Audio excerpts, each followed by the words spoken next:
Il existe un ordre invisible que les mathématiques permettent de voir. Prenez une image au rayon X d'un bras humain.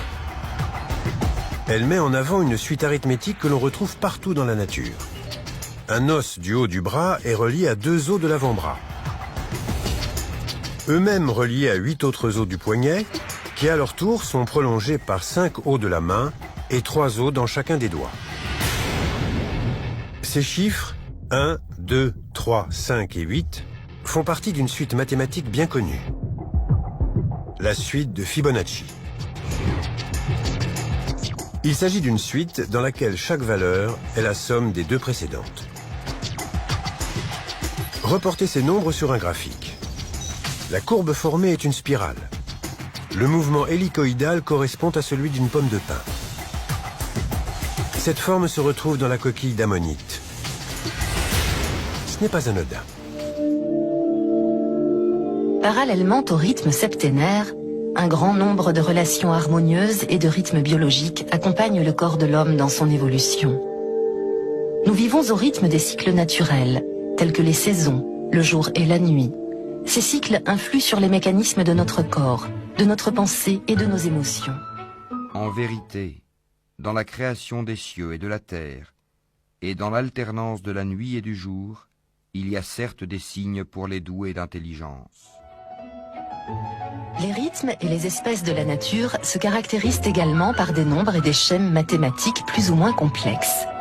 Par exemple, les pétales de la plupart des fleurs sont au nombre de 3, 5, 8, 13, 21, 34 ou 55.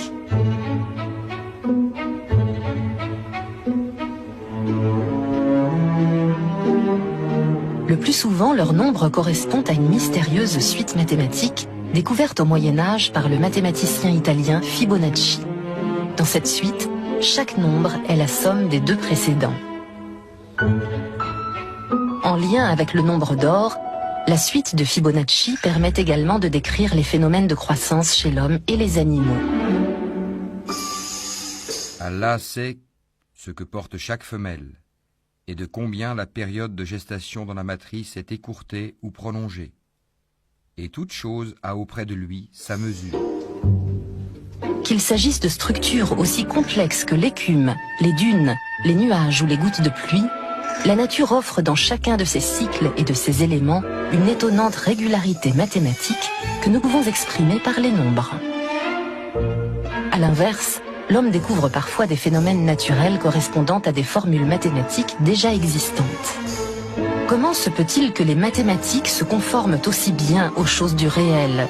Se demandait Albert Einstein. Ceux qui s'intéressent au nombre sont tous taraudés par la même question. Comment se fait-il que les formules mathématiques, les nombres, soient à ce point en adéquation avec le monde ? Je n'ai pas de réponse à cette question. Des proportions. Eh bien, aujourd'hui, on retrouve, la Mecque se retrouve sur la Terre aujourd'hui. Lorsque vous avez 1 et 1 618, eh bien, cette ligne, elle passe à travers la Mecque, à travers la Kaaba, au mètre près. Et la distance entre la Kaaba et le pôle Nord fait 1, et entre la Kaaba et le pôle Sud fait 1,618. Ça veut dire qu'Abraham, il a abandonné sa femme, enfin sa servante Hajar, avec son fils Ismaël. Elle a dit pourquoi ici? Dieu m'a dit ici. Donc il semble qu'aujourd'hui, c'est par rapport en tout cas, et c'est même lié au village de Greenwich, qui a servi à dessiner la carte de cette terre, parce que le milieu c'est Greenwich. L'archange Gabriel est descendu du ciel pour transmettre un message écrit à Abraham. Et ce message était enfermé dans une pierre. Et cette pierre est désormais dans la Kaaba. On dit que c'est une pierre du paradis. De voir tous les musulmans prier en direction de la Mecque et de cette pierre noire.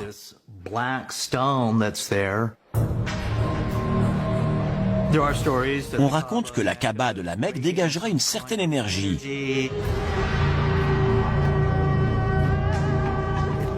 qu'elle stimulerait les gens, développant leur spiritualité et améliorant leur santé. Peut-être que ça vient de cette météorite, de cette pierre noire d'origine extraterrestre.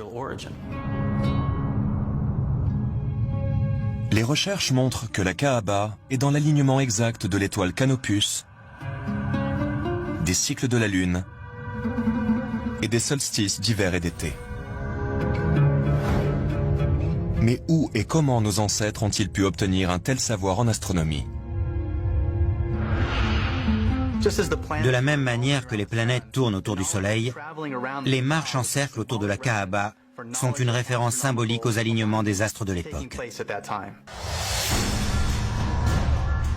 L'alignement planétaire de la Kaaba pourrait-il suggérer que les musulmans de l'Antiquité avaient un savoir secret?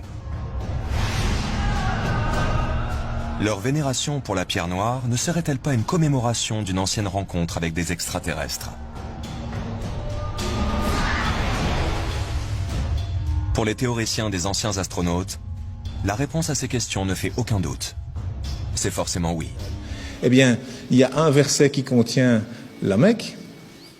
La première maison qui ait été édifiée pour les gens, c'est bien celle de Baka, la Mecque, bénie, et une bonne direction pour l'univers. Dans le Coran, eh bien, le verset, il fait 47 lettres, divisé par 1,618, ça fait 29, pile poil le début du mot Mecca. Enfin, c'est un bas de Becca, mais c'est pile poil à cet endroit-là. Donc, je veux dire, quand on découvre des choses comme ça, et il y en a encore, dans le Coran, il y a des vérités comme ça mathématiques, on se dit, c'est quoi ça?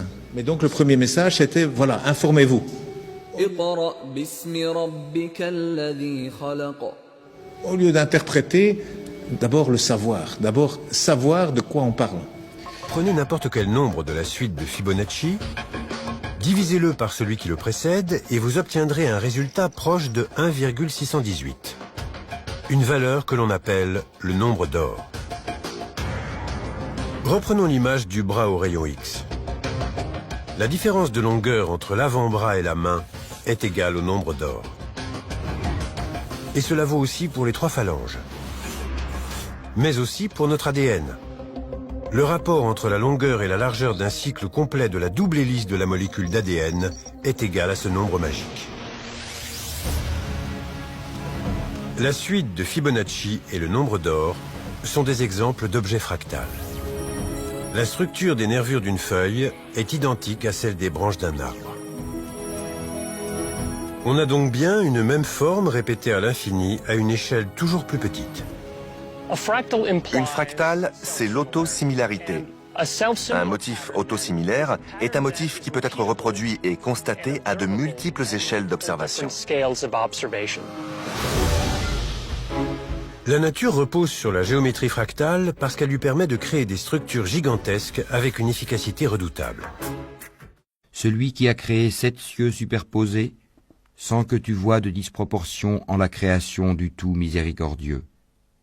Ramène sur elle le regard. Y vois-tu une brèche quelconque? Puis retourne ton regard à 2 fois. Le regard te reviendra humilié et frustré. C'est grâce à elle que le corps humain peut contenir 96 000 km de veines et d'artères. Ou qu'1,80 m de filaments d'ADN peuvent être contenus dans le noyau d'une cellule. Si on mettait bout à bout la totalité de l'ADN d'un être humain, on obtiendrait une longueur de 6 400 000 km, soit une distance supérieure à celle qui nous sépare de Pluton. Nous leur montrerons nos signes dans l'univers et en eux-mêmes, jusqu'à ce qu'il leur devienne évident que c'est cela le Coran, la vérité. Ne suffit-il pas que ton Seigneur soit témoin de toutes choses?